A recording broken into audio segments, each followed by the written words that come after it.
धृतराष्ट्र बोले, हे संजय, धर्मभूमि कुरुक्षेत्र में एकत्रित युद्ध की इच्छा वाले मेरे पांडु के पुत्रों ने क्या किया?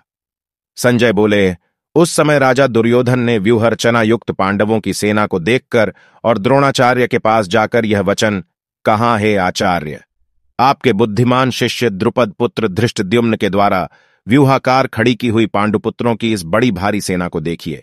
इस सेना में बड़े बड़े धनुषों वाले तथा युद्ध में भीम और अर्जुन के समान शूरवीर सात्यकी और विराट तथा महारथी राजा द्रुपद, धृष्टकेतु और चेकितान तथा बलवान काशीराज पुरुजित, कुंती भोज और मनुष्यों में श्रेष्ठ शैभ्य पराक्रमी युद्धामन्यु तथा बलवान उत्तमौजा सुभद्रा पुत्र अभिमन्यु और द्रौपदी के 5 पुत्र ये सभी महारथी हैं। हे ब्राह्मण श्रेष्ठ, अपने पक्ष में भी जो प्रधान हैं उनको आप समझ लीजिए। वर्टिकल बार आपकी जानकारी के लिए मेरी सेना के जो सेनापति हैं उनको बतलाता हूं।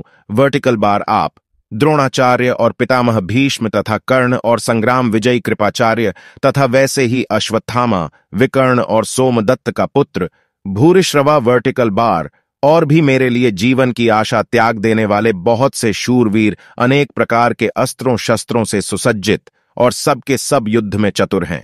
भीष्म पितामह द्वारा रक्षित हमारी वह सेना सब प्रकार से अजेय है और भीम द्वारा रक्षित इन लोगों की यह सेना जीतने में सुगम है।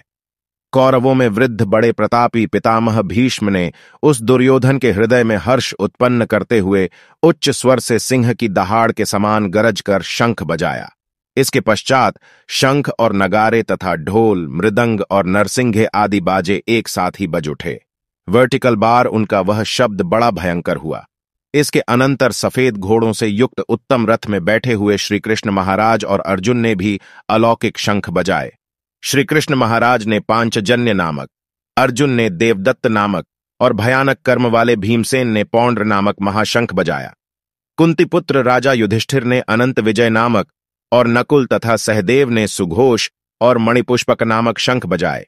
श्रेष्ठ धनुष वाले काशीराज और महारथी शिखंडी और धृष्टद्युम्न तथा राजा विराट और अजेय सात्यकी, राजा द्रुपद और द्रौपदी के 5 पुत्र और बड़ी भुजा वाले सुभद्रा पुत्र अभिमन्यु, इन सभी ने, हे राजन, सब ओर से अलग अलग शंख बजाए। वर्टिकल बार और उस भयानक शब्द ने आकाश और पृथ्वी को भी गुंजाते हुए धार्तराष्ट्रों के अर्थात आपके पक्ष वालों के हृदय विदीर्ण कर दिए। वर्टिकल बार, हे राजन। इसके बाद कपिध्वज अर्जुन ने मोर्चा बांधकर डटे हैं धृतराष्ट्र संबंधियों को देखकर उस शस्त्र चलाने की तैयारी के समय धनुष उठाकर ऋषिकेश श्रीकृष्ण महाराज से यह वचन कहा, हे अच्युत, मेरे रथ को दोनों सेनाओं के बीच में खड़ा कीजिए और जब तक कि मैं युद्ध क्षेत्र में डटे हुए युद्ध के अभिलाषी इन विपक्षी योद्धाओं को भली प्रकार देख न लूं, वीडियो को लाइक करें, चैनल को सब्सक्राइब। धृतराष्ट्र बोले, हे संजय, धर्मभूमि